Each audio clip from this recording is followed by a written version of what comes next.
anxiety. I'll constantly rock back and forth like I'm having a mental breakdown or something, and then. I mean, podcast is therapy, right? Yeah, it's cheaper exactly. than therapy.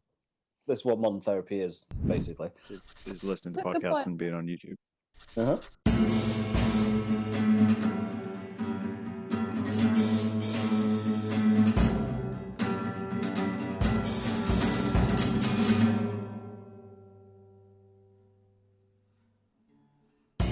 That's it.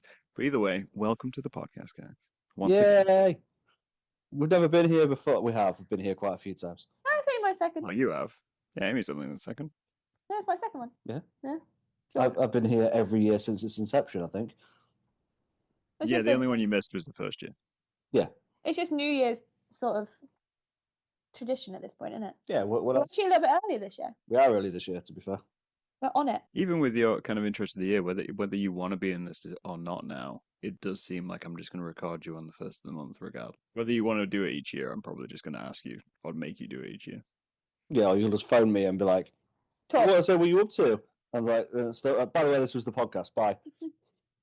Middle of the phone calls, be like, welcome to the podcast. Just halfway through, your video is being recorded. You can actually start that before you join the call. Yeah, you could do that. Yeah, fair. Who are you people? Tell the people for the podcast. Well, I've been on the podcast many a time, and you'll know me as Graham's brother. There you go. Introduction. That's your introduction. And you've met Amy before, who is my partner. Yeah. Who I So, Go on. Graham's brother. Graham's brother's partner. Yes. His partner. We're going back to that naming convention. Yes, why not?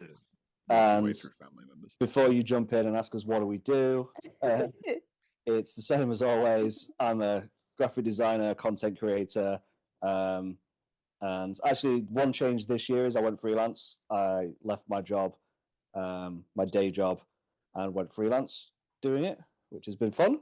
I work less hours and earn more money, so it's quite nice, which is good. And I am still managing the same restaurant, which is still a lot of hours and no more money, but it's fun. So keeps me running around, keeps me stimulated. Yes, and as we mentioned on last year's podcast, last year's? Yeah, because we just had to do our first one. Yeah. So we started a YouTube channel last year, and we're still doing it. And we're still doing it. We're a year in. We didn't give up. Was that the expectation that you just give up? Yeah, but sometimes you do start these things and then life gets in the way. Like, we haven't put anything out long form for the entirety of December. Filmed one. Because we started filming one, but we haven't put one out because we've just been far too bloody busy. And if you weren't here last year, it's called Alternative Adventures. Yes. You missed that part. Oh, I was going to get to it. You're going to get there. Yeah, I was going to get there. But I remember to plug. Yeah, it's been a fun year of doing some creative stuff with it, which is good. I think we're hitting our stride with a couple of different things that we've put out. We've been more successful on TikTok than we have anywhere else, to be fair. We're up to 300 subs on YouTube now, which is good. It's not bad after the first year, especially within our niche as well. And so we've only done like 8 videos the whole year. Yeah, I think we've had 8 long forms all year, so that's not too bad. And then I think 307 we're at now. And then our highest video that we got this year was about 10K, which was pretty solid, and we were happy with that. Instagram's grown slowly but surely. That's not too bad. We're nearly 1,000 on that. TikTok, we're about 3,500 now. But that's mainly from 2 that just popped. 3 that popped off. 3 or 4 videos that popped off pretty big, because that's the nature of TikTok, as is such. But we've had 2 videos hit 250,000, and another one hit 750,000 views as well on TikTok, and that's the one that we get the most community interaction with, and where we're starting to develop regular people that we interact with, which is quite nice. That's nice. Yeah. So you're getting ready for the big TikTok turn off then? It won't turn off. It won't. Oh, yeah. Everyone keeps getting worried about it, but I just don't feel like they will. Look, from my side of it, it's not going to turn off because A, it's too big. right? It's pretty big. Yeah. Is too big. So, and that company that owns it, is it ByteDance that owns it? I think. I can't remember. Is ByteDance or? Is TikTok the same one that does League of Legends, or have I completely invented that? Unsure. I That feel sounds like invented. I've never heard I've that before. had. I'm intrigued. But either way, like that company has got money out the ass. Sure. So when this goes to court and gets its injunction or whatever happens, it's going to be a case of, well, they'll appeal. So nothing will happen until the appeal's happened. And then they appeal a second time, and nothing will happen until that appeal's gone through. And the only actual thing that's been argued in court with it is that it can't be run by the company it's being run now to exist in the US. Because this is the US only, by the way. Obviously, it doesn't affect Britain and Europe. But it just means it can't be run by that company. So all they would eventually have to do is sell 30% of their shares in TikTok to, say, Microsoft or Facebook or Amazon or Who I'm Apple sure would. or any of those large multinational companies, even an investment company like what the hell are they called? What's that massive investment company? Yeah. Oh my god, it's gone on my head. Doesn't All I matter. can think is Either 30 way, Rock, and that's wrong. So, that's wrong. I think it's Rock. Just search largest US investment company. It's not And like that'll GlaxoSmithKline. BlackRock. BlackRock. Yeah. So, and this is it. So all it has to do is sell 30% of its shares in that, and then hand over its US operations to that company. So its US servers, excuse me, are then controlled by a US company, and then it's still allowed to exist. But it's So interesting. I just feel like I'm not worried. you're not worried about it. No, I mean, I wouldn't worry about it because I think people keep worrying about it, and I'm like, well, even if it happened, right? Even if it went through Yeah. and they tried to ban it in some way, in some capacity, it's an almost impossible task anyway because it's an application, so you have to forcefully remove it or not. Well, this is it. You can't remove it from phones. So Yeah, you can't remove it from phones, which means it'll be on phones. You'd just be stopping the sale and upgrade of it down the and line. it's download ability from the App Store, yeah. But Yeah, because we it's can all invasive to do sideload it. apps. Sideloading Yeah, apps is possible. VPNs are possible. These things are all VPNs are possible. possible. This is it, yeah. So, The resilience of the people that want to use it will still use it. So Ironically, I saw a TikTok where apparently they were going to fine people if they were using it, but I don't know whether that was true or not. they can't. It's unenforceable. Yeah, true. It's unenforceable. Like it's like when someone tries to get a picture taken off the internet. It just doesn't. You It's can't. not Yeah. enforceable. No, Yeah, true. as soon and as that's it's it up as there, well. it's there. And that's just it. This will have a Streisand effect as well. Because whenever these things happen, they will have that Streisand effect where they'll go, okay, well, all the people that use this daily, which is millions upon millions of people, will then keep using it and shove it in their face. Yeah. It's the internet. That's the modern land. That's the land Yeah. we're living in. Right. Also, I think I made up the League of Legends thing. You maybe made up the League I of think I Legends. maybe made it up. It's canon now. We have I thought to. it had something to do with some massive gaming company that was like Chinese based, but I couldn't tell you. Seems like the kind of rumor which I could believe, though. Yeah, Like do you if know what I mean? someone, I feel like yeah, it might not have like been League of Legends. I don't even know if that is a Chinese. this does bring us nicely to the topic, which is you I was suggested, just thinking that. Yes, it does. which is what would you like to talk about today, man? Graham. Graham. Yes, man. Today's topic. Yes. The internet's not cool anymore.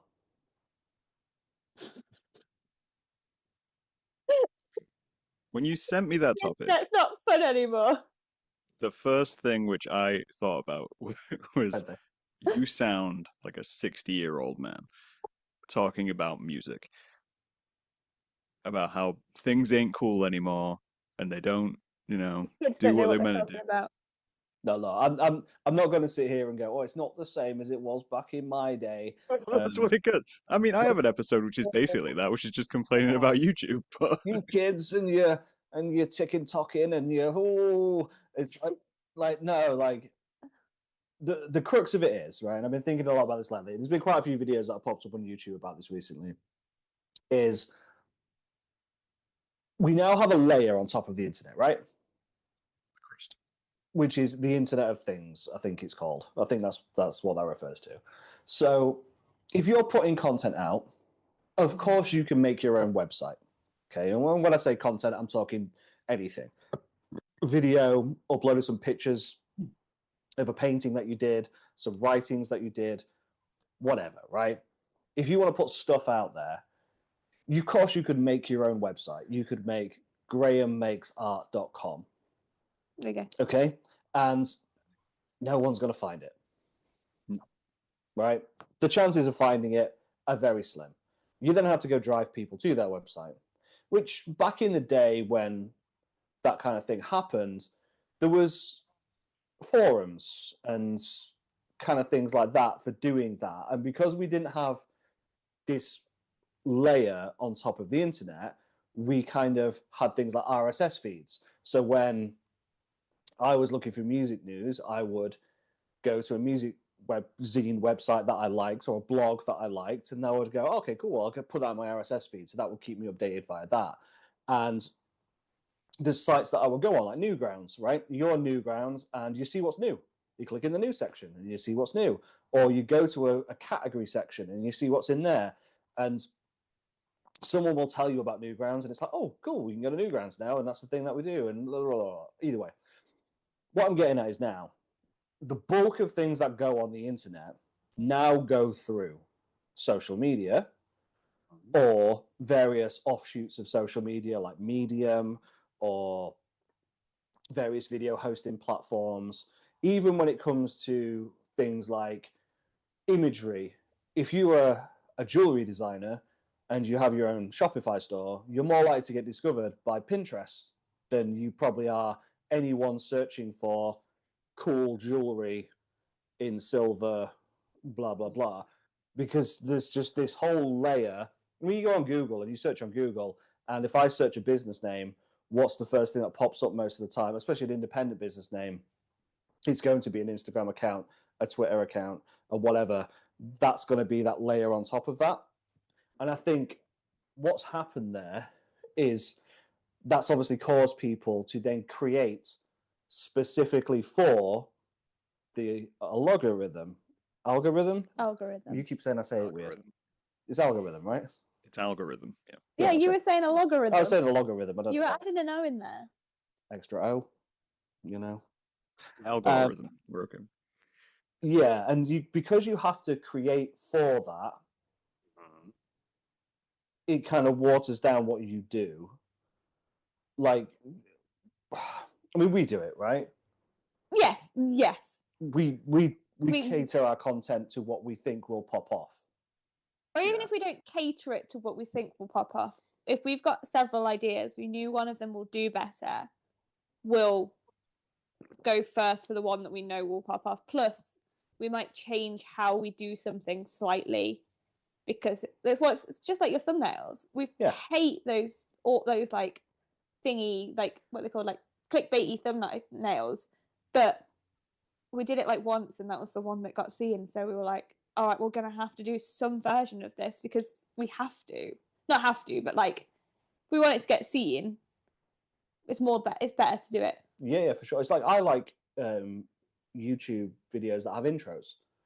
Like, especially when something is part of a series or part of a singular creator, I like it when a YouTuber has a distinct intro that is them. And it's like, it's another episode of this person, like a TV show would be. I like the Endless Adventures little buff. Yeah, but this is it. We have an overlay thing that goes on, but that's it. And we have to make an intro every video that is very specific to that video, because it increases your click-through rate exponentially to just go straight into the video. If you click the video and you go straight into the topic, your click-through rate goes through the roof compared to if you had a generic intro on there. I say generic like it's boring. No, even if it was a cool, sick intro, doesn't matter. You can't start with it. We don't want to start the way we start, but it feeds the algorithm, right? Yeah. We self-censor ourselves on our swearing because we do not. We try. Like we swear quite a lot, and like when I'm editing, I cut that out because the algorithm doesn't like it. Like just little things like that, and like I'm not saying like there's censorship, and I'm not one of those like free speech warriors, and you can't say anything these days. But there is an element of like, and we've spoke about it before, where you don't have the chronological feed, you've got the algorithmic feed, and you you.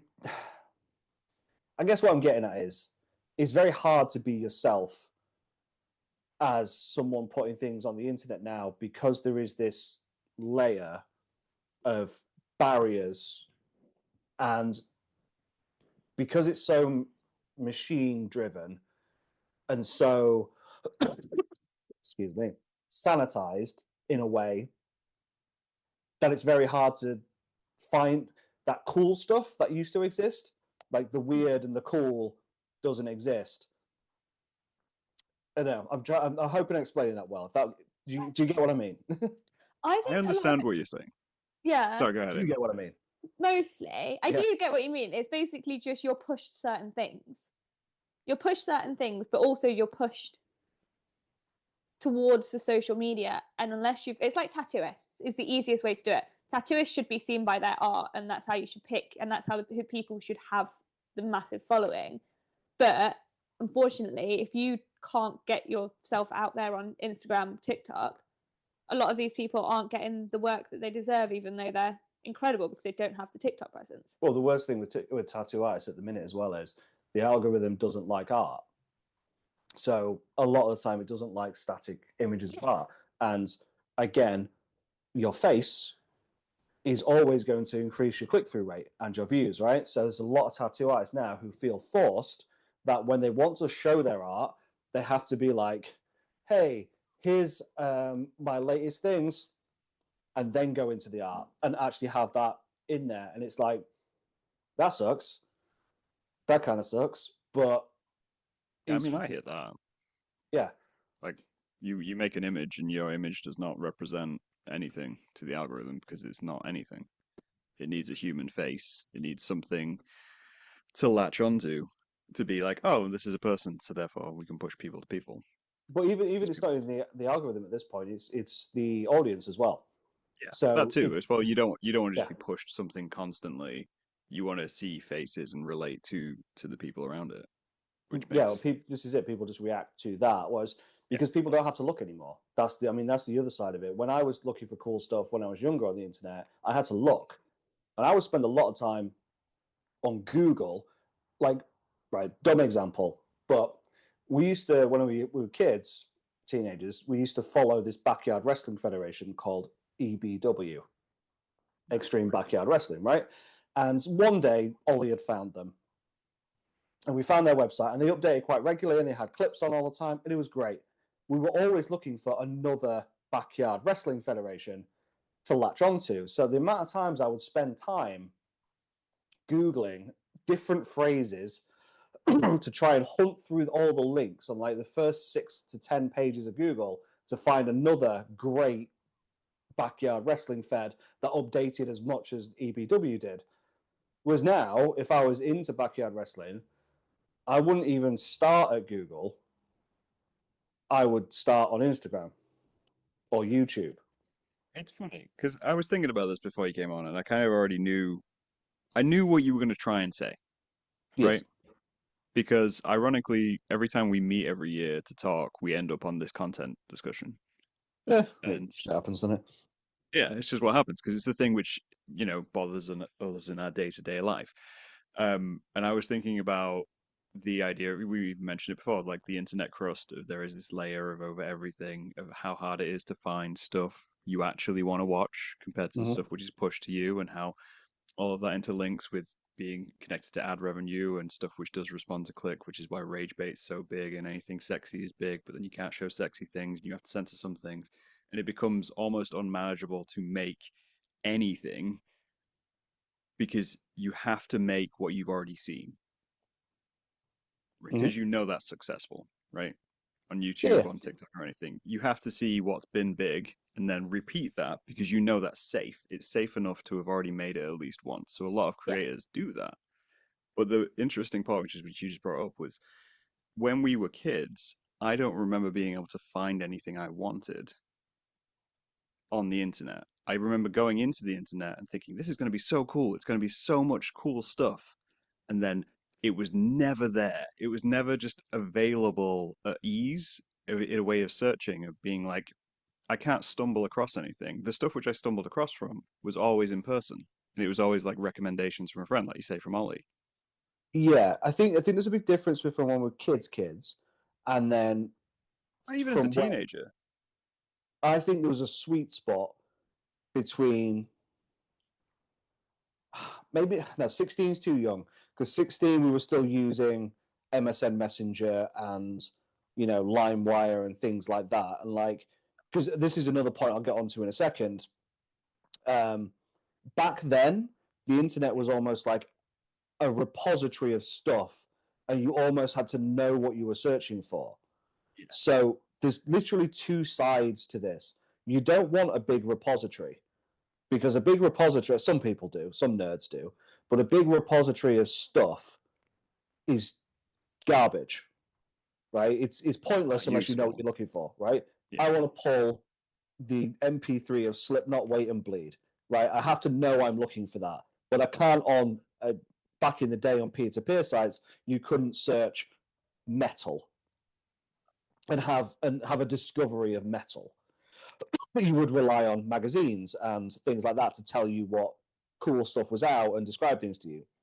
And then we've come almost completely the other way to the point where it's almost too creator led at this point. So a band, you're on your own getting stuff out there because magazines and blogs have all but been destroyed for the most part. Yeah. I mean, they kind of have. They exist, but they kind of have. Their prominence is not as It's not as big. strong I'd as it say used to be. blogs kind of transitioned and now just video essays. Like Kind video of. essays on YouTube's are just blogs. That's all they really are. They're well thought out, well researched. But now they're on like a singular topic because it takes people a few months to create one It rather depends what. than just Yeah, well, it writing on a depends what page. kind of blog you're talking about, really. Because like I grew up in the time of like the hype machine and Yeah. music blogs, right? And the amount of like music blogs I would follow. I mean, I don't know if you were at the time where you would go on and look at the Friday tunes, Friday roundup, and here's 10 bands, 10 links that you may not have heard of. If you like this blog, like this indie music blog, and you trusted their recommendations, you would have 10 links. And it might be a music video link, it might be a free MP3 link that's been given away, it might be a SoundCloud link, it might be a Bandcamp link, whatever. And you'd be able to quickly look at that new blog post from that band, from this blog, sorry, and discover maybe 2 out of the 10 that you liked. But for me, that's the bit that's missing, right? We've gone all the way over here. So now creators pushing their stuff out there don't actually really have anyone helping curate in the middle. But I do think Graham's right in this with the video like blog thing because Oh, I do, yeah, like, for but the sure. thing is, there's definitely people on YouTube that do that. It's hard to find. I Do you struggle. think, I feel like there's definitely people on YouTube that would be like, oh, here's 10 upcoming bands that. I'm thinking of that guy. There's that guy who does like album reviews. He's got glasses Yeah, and he's I'm bald. going to say the. Anthony Fantano. Yeah. Yeah, Yeah. He does like some short format stuff, which is like here's some stuff I listen to, here's what's of course. terrible, here's what's good. Yeah, And he generally knows what he's talking about. he does. And No, I like his videos. I like his videos. I think his stuff's good. I can't remember what his channel's called now. Record drop, Yeah, record skip, something like that. something like that. And but he's very few and far between, right? And go on. Sorry, go ahead. No, I was going to say, like, can you think of an account on Instagram that could get away with being an account that features other bands all the time? This is what I was going to say. Was I feel like almost like obviously we've got the barrier of the monumental crust, as we keep saying, but Yeah. I think there's another secondary barrier, which is it has become harder to be a legitimate critic on the internet, Mm-hmm. right? Because you see, it's like anytime we opened a discussion in a forum, if you put something out, you're going to receive a lot of negative comments, a lot of positive comments, sometimes disparative in one way or another. But you basically end up in that situation where if you're actually making a good point, it just gets lost in all the vitriol. So if you It can be, had yeah. a content platform where you're saying, here's 10 bands I found this week, here's 10 artists I found this week, here's, films I watched, people have stopped doing that because they don't want to be criticized for their criticism Yes because it's and become no. harder to just do that. I mean, I just don't think the algorithm lends itself to it at But all. I that, think, I think that's my point. Like, I think that's the people who do that or attempt to do that end up adjusting what they're doing, like we were saying earlier, to yeah, be like top 10 films coming out this year, and it's just a bunch of Hollywood stuff. It's not like independent stuff or or they anything don't like do it that. at all. Yeah, or they don't do it all, and it's like, oh, here's a rehash of here's the top 10 horror films of all time, which gets released every single year and pushed again from the next BuzzFeed. And you're Yeah, like, it's just Watch Mojo, isn't it? It's just like yeah, Watch Mojo is brutally hollow. Oh, for sure. Like as a thing, we watch it occasionally because it'll be like, oh, 10 horror films coming up soon. Fine, whatever. It's a bit of information that we can dip into, but it's very hollow as a thing. But I have to rely still on Reddit of people talking about stuff, and that's my uncrustable area that I go to. I don't need to find anything. You just Google blah blah blah Reddit, Reddit. and then it's there. there's But usually a Reddit post related to it, whatever Yeah. you're thinking. Yeah. but we're joking, right? About that as like that's something we do. That's something so many people do. For And sure. and why do they do it?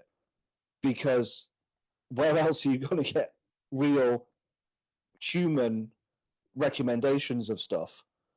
And stuff like YouTube, you can't trust a lot of reviews of stuff because they're paid features, undisclosed paid features. It's just because people don't care about being big on Reddit. No one's Reddit famous. Well, you can't get So- Reddit famous, really. I mean, and so it actually relies on Yeah, people's actual opinions, whereas YouTube, Instagram, blah blah blah, is always swayed by either wanting to stay with the crowd because they want the attention from being with the crowd and what's popular gets them popular, or you have the fans that then rip you to shreds if you say anything terrible on Instagram, YouTube, anything like that, which obviously does happen to an extent in Reddit, but like people aren't inclined to give their own actual opinions. but Reddit doesn't matter as well because Yeah. this is it. If you post on Reddit, I love Taylor Swift, and everyone goes, you're terrible, I hate you, right? Then if your next post is I hate Taylor Swift, no one from that first post goes, isn't this the guy that just said no, because there's no recommendation, there's very little link until someone clicks your profile and looks at your previous posts. There's literally no connection between the two. I don't know if like as a group of people who who actively try to find stuff which we want, right? In Mhm. society, I think we're not necessarily the anomaly, but we are a minority in terms of how people consume content, right? We knew this from TV, right? People watch TV, that's just what they watch. So they watch whatever is shown to them. And then when you move away from that and you get people like ourselves who are like, well, I don't really want what's on TV, I want whatever I can find elsewhere. We took that risk. I think the internet now just suffers from that level of people don't really care what they're shown to an end. So they Yes, but don't go out no. and find new things. And they also won't give the opportunity to things, which is just, again, fear of wasting their own time in a There's, I way. mean, there is elements of that which is content fatigue, right? Because we have Yeah. so much of it, right? But at the Yeah. same time, what's a persistent complaint about Netflix? What's a persistent joke made about Netflix? You spend more time looking on Netflix for something to watch than you do watching stuff on Netflix. Netflix has got a button which says you can click it and I'll show you something random. Okay, for example, and that's not a bad step. But I was thinking about this with Disney Plus the other day, right? Disney Plus has 38 seasons of The Simpsons on, or whatever it is, however many seasons of The Simpsons there is. I can't remember, right? And there's 24 episodes per season. That's like that's a lot of episodes of The Simpsons, right? If I sit down, I make a microwave lasagna, and I sit down on the sofa. Amy's at work, and I just want something So on. It's so real. This is a very dark picture you're painting right now. Don't worry about it. You've probably not had the Tesco or Forno pasta since you've been over there, and it is No, I really haven't. good. Yeah, if you haven't had the All right. Tesco's finest lasagna, that's a damn good lasagna. But like, if I'm like, finish work, come home, make that, and I sit down and I just want something all in the background while I eat my food, right? Which is what a lot of people do. And I want to think, oh, I'll watch The Simpsons. Do I want to load up the Disney Plus app, go to The Simpsons, flick through 33 seasons of The Simpsons and pick an episode? No, I don't. No, I don't, because I'll never pick one. And if I do pick one, I'll think about the fact that I've already seen it before and start running through the jokes in my head, and it'll put me off wanting to watch it. You want that old website. You want the old website that just had The Simpsons. This is it. Do you remember? That was great. Do you remember those websites, which was like random 24-hour streams of different shows, right? Yeah. Disney Plus is shooting themselves in the foot by not having TV channels that are the cartoon channel, and it's just got Simpsons, Family Guy, American Dad, Solar Opposites on it. It's Random. Because US TV, which gets built into your TV, which isn't like we know terrestrial TV to be, has those channels. Yeah, we'll do, yeah. They have channels which are basically dedicated to individual shows, and it's like this show is 24 hours a day, whatever you want to watch, South Park, Mr. ER. Beast. Yeah. Like, and that exists as like a concept. But it's But syndication. streaming platforms haven't anybody. Yeah. Reckon here in the UK, because of TV licenses and stuff, it will turn into a channel. Do you know how you're not allowed to watch live TV? Yes. If you had that, it'd then be a channel and you're watching live TV. And I reckon there's some weird money, something in the middle of it. That wouldn't affect the apps in the sense that they just have to put a button on that says to confirm you have a TV license. No, but I feel like it might end up costing them something or some weird rules, regulations. But that's in the US, it's syndication, isn't it? So if you've syndicated Seinfeld to your channel, you can have a channel that does that all you want. It doesn't really matter. No matter how many times you show it, you've syndicated it, done. And the cost per showing of Seinfeld episode versus ad revenue that surrounds it, math, whatever. But it's like, like when you'd sit back when you're at uni, right? And you wanted to eat some food on the sofa in your living room at uni, you could turn the TV on and you could look at your watch and go, oh, it's 5 to 6. I know The Simpsons is coming on Channel 4 in 5 minutes. Oh, it's 6 o'clock. I've just missed the 2 episodes of Friends that are on E4. So I'll go to E4 plus 1 and watch those 2 episodes because it didn't matter what episodes there were. It's just background noise for you, right? And it's the same with things like music. Like sometimes I love to put on Apple Music stations, like random stations, and just sit listening in the background. And if something perks my interest, I'm like, oh, cool, whatever. Like that's something I want to. But yeah, I think that curation is missing, right? One thing I like about Apple Music versus Spotify is Apple Music does have curated playlists. It has DJ curated playlists. It does do that. It does. Excuse me. Just coming over a cold. I've still got some phlegm going on. But Spotify, I always find if you just go onto station, it is now bad. Is really bad. To be fair, I did just make the move over to Apple Music because of that reason, so I can't really say anything. Amazon Music is the worst for it. Is the absolute worst for it. Hey, Alexa, play me some 90s rock. You're getting Wonderwall. Alexa, don't. I was waiting for that. Yeah. See, you're going to get Wonderwall. Doesn't matter how specific you are, you're getting Wonderwall. Ask for some 2000s emo, and you're getting Mr. Brightside, even though it's not even remotely close to that. 5 songs in, you're getting Mr. Brightside. Sorry, that's happening. Like, it's really bad for it. Yeah, I think it's interesting. Like I moved to Bandcamp like 2 years ago. I just started using Bandcamp on a regular basis. And they do their own radio. They do shuffles, and I know I'm always going to get something new because the chances of having a big name on there are slim as anything. But it became like a good space of discovery, like you say. And it's interesting, like it's weird to hear it kind of come from you of like, it almost sounds like if you took it out of context, it sounds like a yearning for TV. right? It sounds like a yearning for the way media used to be, It in the does, sense of we had no choice of what we were shown, so we're just shown stuff. but I think we skipped a beat. This is it. I think from Right. where we were to where we are now is we missed a bit in the middle.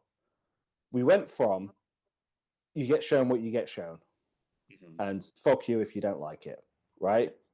To a democratization when the internet came about, to a little bit more kind of thing. And the age of piracy and the early internet and stuff definitely helped with really shaping, I mean, definitely our tastes. If we like the amount of stuff that I used to watch and listen to and stuff, which wasn't available in the UK just because they couldn't be bothered to put it out here, right? Or because they didn't want to put it on TV for 6 months. You know, it was 6 months behind on whatever, right? And then we pushed it all the way. And you can say we're super democratized now. Anyone can start a YouTube channel. Anyone can start an Instagram account or a TikTok account and get big making content. That's fine. Of course you can, right? But I think we missed that bit in the middle, which because we went from corporation to creator, then the corporations became the creators. We missed that bit in the middle where a bunch of those people that tried to become creators, or a bunch of those people in the middle who would be better running an independent horror TV channel, right? Because I mean, how much would it cost you to make a TV channel? A shitload of money, right? It's just not going to happen. But if you had someone with excellent taste in horror films and thrillers who ran like Bloody Disgusting, the website, which does trailers and horror news and stuff, if they had their own TV channel showing films, it'd be like, this is amazing because it's curator led and it's great. And it'd be like, that would be an amazing thing to have, but we can't have that because they can't afford to do it. None of the system that we have, the crust now, actually facilitates that in any way, shape, or form. And the corporations are not going to let it happen because they want full control. So it's like, See, ugh. I feel like this is the one part I disagree with. Right. Okay. Like I agree with the general concept. We're on the same page. Yeah. Right. I Hello. watched a video by Jared. I think it's Jared Alonge or something. Just before this, I watched. Guy that used to do the funny music, Pop Punk Skater Kids. Jared Alonge is the guy that used to do Pop Punk Skater Kids. Is he? Yeah, I didn't know if he does videos. No. I found this randomly because I searched "Is the internet isn't cool anymore?" and it was like the first video which came up, and it was a video essay about it. It was like 3 weeks old, and I was like, "I'll check this out." It's Jarrod Alonge, if anyone wants to search him. But he was saying a similar thing to you, that the main barrier to this and the main barrier to creators is the finance aspect, right? It's Of course, yeah. And it always will be. People, yeah, and I think that's true of forever. I don't think that's new. I think don't disagree. It's there as a point of like, this is just something which has always been, but that's where I kind of disagree of. I think from my point of view, my view has been, if you try to ignore the finance aspect, right, and you try to just make something more honest, your main barrier just becomes engagement of audience, and your main barrier is just trying to reach that engagement. Obviously it's harder and it's more difficult to do, but you can bypass the finance thing. You can. And gain where you want to be. It's just rare. It's just rare, obviously, but I think that's what I love about it. I love that it's so rare that it shouldn't be rare. I have to agree with Martyn on this. Like, you shouldn't have to, if you've got a really good idea and something that you do really well, you shouldn't have to get super lucky for it to work. Yeah, this is it. Like, you shouldn't have to have privilege, right? And we're not talking just about financial privilege, right? Because I argue about this with people all the time. When you say the word, when you say the word privilege, okay, people always think money, right? They think, oh, come from money, right? But if you're in the 90s, right, and you wanted to start a record label pushing cool bands, it's going to take quite a bit of money, right? Otherwise, you are going to be fairly small. But if I started a record label in our crappy hometown, okay, the chances of me actually making it are a lot less than someone with the exact same finances doing it in Seattle or doing it in New York or doing it in London. And just the privilege of being in that space obviously is going to give you an advantage, right? And there is many, many privileges that will affect the growth of something genuinely good. And look, that's the world to an extent, right? And I get it. And it's potluck where you're born. And I could have packed my bags at 18 with £100 in my pocket and moved to London and chanced it and done it. Would it have been a stupid decision? Probably yes. Would it have been hard work? Probably yes. And I made the decision I made, right? But there is a lot of things standing in the way of a lot of things working. Finance being one of them. Like, again, starting TV channels is impossible. Fuck you, you can't do it, right? Starting record labels, it's hard work. It's very hard work. Opening an art gallery, hard work, lots of money. You need to come from privilege to make that happen for the most part. You can go a DIY route, like you said, and look, it might work. And you might get a success story like Rinse FM. I don't know if you remember those. Yeah, I remember them. The urban music, I say urban, that's a horrible phrase, but you know what I mean, dubstep, dance, grime, music station, right? They started as pirate radio. And they just got so popular and they managed to go legit through groundswell. And it's like, great, that's a success. But there's a bunch of independent radio stations in Nottingham which are good. And the chances of them ever having that happen are slim. And there should just be as much of a chance. You know what I mean? Like it's. Yeah, I think you get what I mean. Go ahead. No, I was just saying, you get what I mean. mean. Yeah. Yeah, I understand it from a point of view of, yeah, it shouldn't be as slim as it is, right? Because like we say, it's like 1 in a million, right? Maybe 1 in a billion at this point of like something independent coming up out of nowhere, making it big. That's the thing. I agree that percentile needs an adjustment. I think what I question, and this is one I don't have an answer for, and it's something which bothers me about online platforms, is I don't know if there is the appetite and capacity of society to maintain the amount of good ideas which can come out of humans, right? So, like you say, if there's 50 independent radio stations in Nottingham and they're all good, what happens? Because you can't listen to 50 radio stations at once. No, look, I get It's that, right? like And I get you have like a yeah. million photographers who take the same photograph. They're all good photographs. Something has to fail. Of Right? course it does, yeah. No, Yeah. look, I don't disagree with you. I don't disagree. But I think to go back to the original point of the internet's not cool anymore, there was a really good period between 98 and '06 where the internet felt cool. It felt like there was curators and there was creators and there was all this kind of stuff semi-living in harmony. You had a greater chance of discovering cooler stuff and new stuff and weird stuff and just stuff that felt like it was for you within a genre that you liked, within a niche that you liked.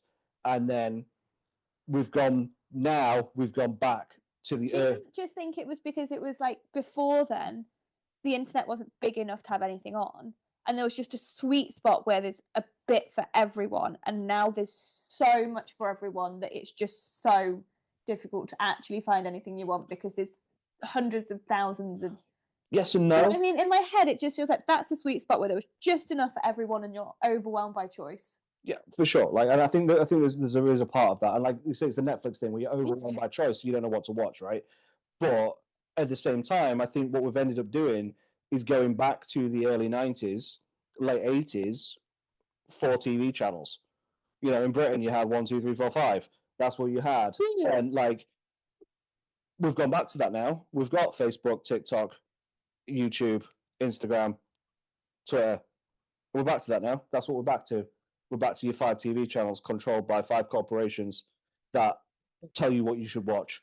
And like, I don't know what the solution is because now we're at a point of like you talk about how much it would take to start an independent horror TV channel in the '90s.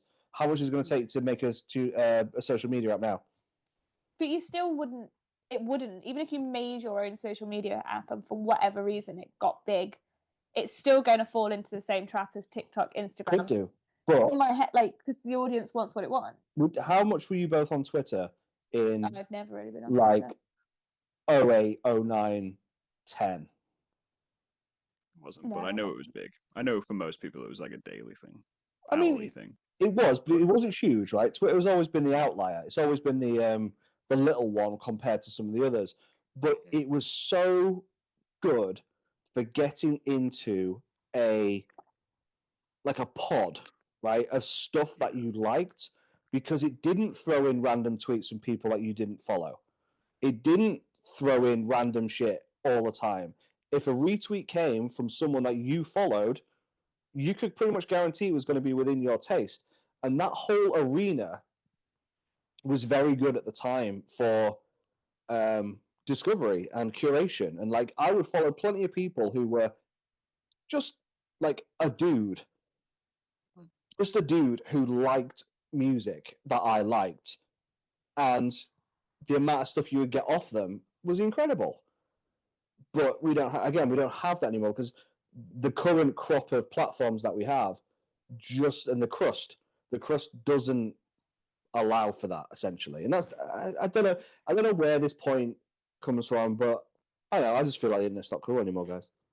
Well, I mean, I understand it from like the point of view, and yeah, it has changed, right? It has changed in the same way like any media platform will change. I think it's almost inevitable, right? With any platform you get, you can launch the coolest thing in the world. It could be the best thing. It could be whatever, magazine to video to DVD to TV, whatever you want to watch.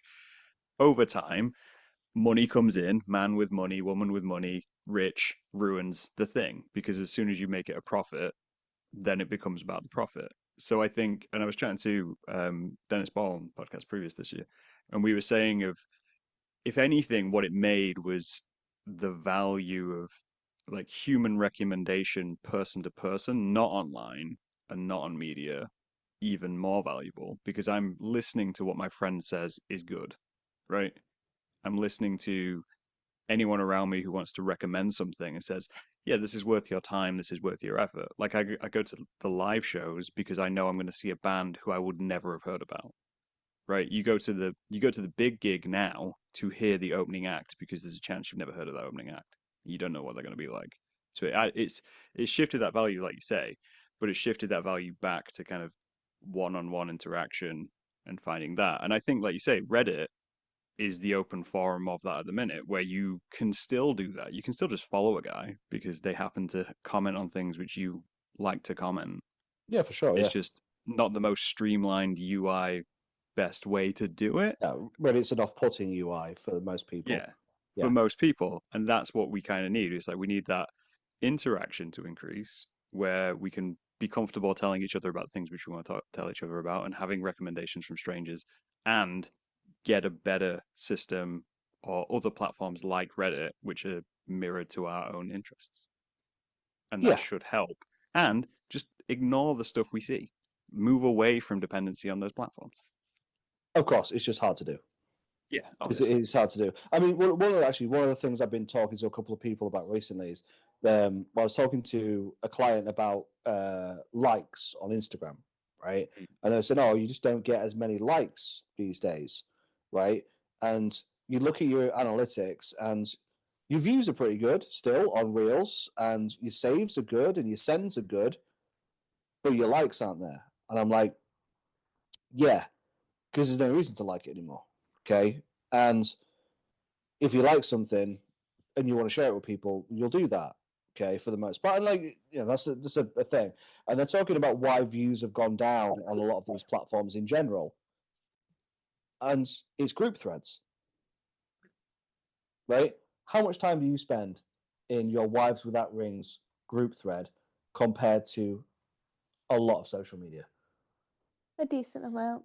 Yeah. Right? Our top tier Sweatermelons group thread and our meat raffle group thread. And like, don't worry, everyone's got weird group thread names. You're acting like this is obscure. It's not. My group thread name is called Romulus Survivors. It is very PG. It's fine. It's still weird. But yeah, top tier Sweatermelons. That's a very nice way of saying very good boobs. That's a very PG way of saying. What was that? I can't remember. No. It was from something. Rosie, I think. And meat raffle was just because we were talking about meat raffles in pubs, and some people didn't know what it was. But yeah, either way, we spend an inordinate amount of time within those groups sharing things, right? So we'll share memes within those groups. We'll share recommendations within those groups because it's hitting the people we like and who will be interested in that. But that harkens back to the idea that if we had a social media app which had almost spaces that you could curate and you could be, if you get what I mean, like that's very similar to it. Like, yeah, You're creating, because all WhatsApp or any group chat is a pub, right? It's a digital yeah, pub, which of is the course way it to is. think of it, right? It's a digital pub. So all you actually need is just a wider digital group than that, which I think that's where we'll end up. I think that's kind of the inevitability of it, is you will end up in groups of strangers. We're very distrustful of that online, right? You get added to a random group chat, you know you're about to be scammed. Whereas I think that's the way platforms will have to move because Are we they've not just broken doing their own one algorithm. Well, full circle back to forums? we are kind of going to This is forums, yeah. just a full circle back to forums. Well, I mean, you say people are distrustful of it, but actually, weirdly, group threads, big, big group threads, are crazy influential in politics and Well, I can imagine swerving politics, yeah. I'm talking swerving like general day-to-day local content. opinion. I mean, there's in the UK, there's probably, I'm going to throw this out there as like an absolute guess, but I've heard of at least 3 of these over the last few years. Group threads on WhatsApp and Telegram that have got thousands upon thousands of people in them. And there could be something of builders and joiners and things like that. It could be just something that's built up for fans of Nottingham Forest or whatever. And if you make jokes persistently about one side of the political landscape within that group thread, it can really steer the overarching opinion of that thread, right? And it's the same with mum forums. Mum forums are an absolute bugger for it. Like someone gets it in their head about 5G in a mum forum and starts to trickle things in, that can become a very toxic place very fast. And some of it's positive, right? Some of it's positive. You can rally around and spread information about sales at a particular thing or whatever. It doesn't matter, but you know what I mean? Like, I'm not saying everything's a negative, but these places exist. These places exist. I think to get it back to kind of the original point of the internet being cool and how to not being cool and like solving that, right? I think it's like we both say, right? It's not an easy challenge. It's not something the three of us can fix in the No, because we day. don't have any But money. we ain't got any money. But also, I think there's a behavior change which has to happen with how we use the internet, with how everyone uses the internet, because we Oh, for became sure. Of essentially apathetic with it, right? We were course we did, very yeah. blessed straight away, and then it changed, and we didn't really have any control over it because we never do. And then we were just apathetic of like, oh, we can't change anything. I think in my view, what it comes core down to is when you're engaging with the internet, you need to engage with it the same way you would engage with like the cinema or TV, and you engage with it with intent, right? And it's that thing of when I listen to what I'm going to listen to, I'm going to really try and put that extra little bit of effort in rather than just letting Spotify play whatever I want to play, right? And rather than just allowing the algorithm to feed me whatever I want to feed and just moving that along edge by edge. And the more people that do that, like you say, will end up in these groups, these forums of similar minds to be able to go, right, well, we're making small changes and that's making bigger differences. I get what you mean, but that's not human nature, so it It's won't not, happen. Like but it can. it can, of course, it can, and I'd love for everyone to not use Amazon for every single purchase. I'd love for people to, when Etsy did its big push last year about changing all the fees and pissed everyone off, for everyone to go, you know what, fuck you, and switch somewhere else. I love. I mean, you see it kind of happen now with a lot of people abandoning Twitter for B Sky or Threads or whatever, and that's a good thing. But there is a lot more to be done when these things happen, Sure. and to pull it back to like that TikTok thing. It's going to be very hard for them to kill TikTok, no matter how much they want to do it, because the groundswell is just going to be too hard. And yeah, no, I'm with you. Like, it'd be great if we all made a bunch of micro changes and that affected the macro. That'd be amazing. But I think it's too much effort for most humans to do. So you kind of have to do it for them. So you kind of have to make new platforms for them, and you have to create a groundswell for them to get involved in. If one person charges forward from a crowd of people and no one else starts to follow, it's pointless. If 5 to 15 people are pushed forward and someone shouts go, then hopefully everyone else follows. Well, we've painted a very bleak picture of the future in the sense of if I Which is listen to genuinely what you, happened. nothing changes, society fails, and we'll die together. In my view, everything fails, but we can push slightly in the right direction. Yeah. Amy, what's your view? How doomed are we? I feel like it's going to be a mixture of people are willing to try things more than you think they are, but I definitely think they need a push. Like think of it this way: like, I'm like, yeah, push the internet in the right direction, but I'll spend an hour doom scrolling on TikTok watching crap I do not care about. I'll watch channels on YouTube that for some reason I don't care about, for some reason cannot stop watching. Like, I think it is going to be harder than you think. Right, at the end of the day, you kind of just got to hope that someone somewhere that actually has some power in some way, shape, or form takes a positive step to shape things in a positive way, right? And you know, lots of people wouldn't have started hunting for an independent rock label in the late 80s, early 90s called Sub Pop to go listen to a bunch of cool bands I'd never heard of until someone picked up Nirvana and pushed them to the world. And then Nirvana became huge, and that opened your eyes to a genre of music, which then you go explore some of the other bands on the label. Not everyone, but a chunk of people did, which then made those other bands bigger, and that made it. Someone somewhere, hopefully, might like B Sky, right? B Sky is doing a good thing for the most part at the moment, and that is good. And you just got to hope that somehow, somewhere, someone with a bit of influence will do the cool thing. I just think, long story short, the internet has become too monetized. If you're not going to make money out of it, they're not bothered. That's the whole thing, really. It is, yeah. But I think, yeah, I feel like the internet at the moment, and my feeling on what the internet is not cool anymore is the internet is now what TV was in the early 90s. I would say even before, even after the early. It reminds me of the TV in the 2000s. Yeah, in fact, yeah, that's probably it, because it's not actually still in the 90s. The 90s TV was generally still a bit anarchic and cool because it was finding itself a little bit more. But yeah, it's your MTV stopped playing music and started doing reality shows. It's the History Like the Channel MTV doesn't show Cribs history level of anymore. internet.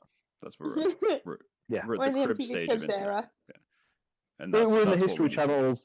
We're in the History Channels. Aliens created the pyramids. That's what we're at, because they stopped talking about history because no one gave a shit about it, and the algorithm, wanted weird alien stories. that's where we're at right now. Yeah. Yeah. So we're at that stage. I think, as I say, I think we can make moves around it. I think my personal view is just use it with intent, and like you say, hope that someone high up takes an interest in that change. Yeah. In the meantime, do what you need to do to make your consummation of content better. I try. I curate my feeds exponentially. Like I'm a big do not show me this clicker. Like it took me a full year for YouTube to stop recommending me anything to do with Top Gear and Jeremy Clarkson. But every single time it popped up, I was like, not interested, go away. They don't show me anymore. So it's pretty good. White man in his 30s, Top Gear, cars, and Jeremy Clarkson. Exactly, yeah. It was football, Clarkson, Top Gear, and clips of like Gavin and Stacey and James Corden and shit like that. I was just like, oh my God, go away. And you're a British man in his late 30s. You have to be interested in that. This is where he just said, like, I'm a white British man in his 30s. That's, that's that. That's your bread and butter. Yeah. I mean, there was a lot of self-curating to do, and I do it. but I do think I hope at some point people start being cool again. People with money, especially. Yeah. I think Amy brought us around there. I think you gave us the in between ground which we needed, which was good. Yeah, I think so. Yeah. Well done. Thank you. We're both cynics, but in different ways. So Oh, does it still do the balloon thing when I do like a peace sign or a wave? Oh, you did it last. No. I did it last time, but it's not doing it anymore. no. Is it thumbs up? Yeah, I don't know. I was just about to say. So I actually learned what that was the other day. What? The little Korean love heart. Korean love heart, yeah. I Oh. there's a cringe account I follow on Instagram, and it's always posting these like incredibly cringe like Korean dudes doing like walking towards a camera with a rose and then doing this and then doing that at the end. And I never knew what that was. I was like, what the hell is that? Until we watched Squid Games and Amy explained it to me, I had no clue what that was. That's good. This bit's going to make no sense to anyone listening to this. That's fine. I can see a visual. A little visual. Yeah. But again, discovering content every day. I think that's good. We can round this out. Alrighty. I have 2 questions to end this on. Go. One of them you already know, which Oh, is I forgot it. and the other one is my new question of the year, which I want a piece from both of you. What is great advice for anybody? It's fairly lame advice. I mean, it's fine. I just want what is great advice. But it's something that has genuinely helped me stay a bit more organized and get a bit more focused sometimes. And it's if it takes less than 5 minutes to do, you've got no excuse not to do it. Right. And it's a vague platitude, but the amount of times I will just walk over to the sink and put my plate there when the dishwasher's right next to it, and I could put my plate in the dishwasher, right? And then if you think to yourself persistently, if it takes less than 5 minutes to do, you've got no excuse not to. Like unloading the dishwasher, it takes less than 5 minutes. Yeah, I will let pots pile up because I haven't emptied the dishwasher. When really I should just empty the dishwasher. I should take that bin bag downstairs to the bin that's sat over there right now. Like it's little things like that. Like, oh, I should put my clothes in the wash basket instead of just putting them on the floor. Maybe I got changed in a hurry, right? Maybe I got changed in a hurry, and that's a legit thing. And I put my clothes on the floor and I run out the door to go do a thing. But when I come back later, if I spot those clothes on the floor, I should put them in the wash basket because it takes less than 5 minutes to do. And it will run through a lot of things. If you can't be bothered to like sort your downloads folder out because it's got a bit messy, if it takes less than 5 minutes to do, just do it. It's 5 minutes. My crippling ADHD disagrees. Yeah, I can imagine it does. But that's fair advice. It's fairly simple and lame advice, and it's easier said than done. But it's something that has helped me become a little bit more organized and a little bit more focused at times. Mine's kind of gooey and lame, but I was thinking about this earlier. I was like, well, not earlier today specifically, but the other day, I was like, surround yourself with the right people.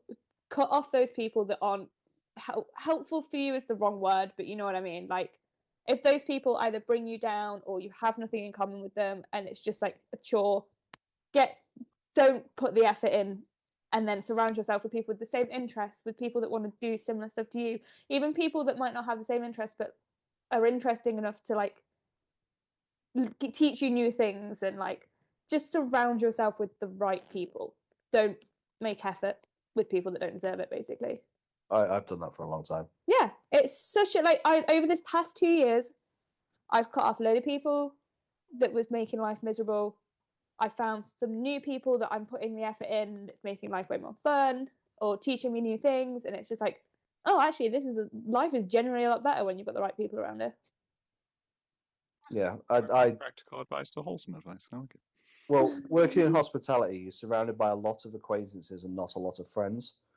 And that's something that quite a few people in our industry don't often understand. and they think those acquaintances are friends. And the amount of toxic people that you come across that are still, they'll walk into a bar and they'll say hi to people, and people will shake their hand. They'll talk shit about them behind their back, but they'll shake their hand and be like, "Oh, how are you doing?" Amy's that's a really good one with that. It's just like, don't bother. They're not worth it. I'm trying to currently teach my friends this who are really upset about something, and I'm like, just leave it. It's not worth it. Yeah. It's so not worth it. It's good advice. It works well. And I think that's good advice to start off the year with for people on both counts. Do the thing. If it takes less than 5 minutes. I don't entirely agree with that, but the practical application I understand, especially for managing your own life. And Yep. Get rid of the people who ain't helping you. Yeah. Not even that. Just if it's not worth it, don't bother. Exactly. Yeah. Yeah.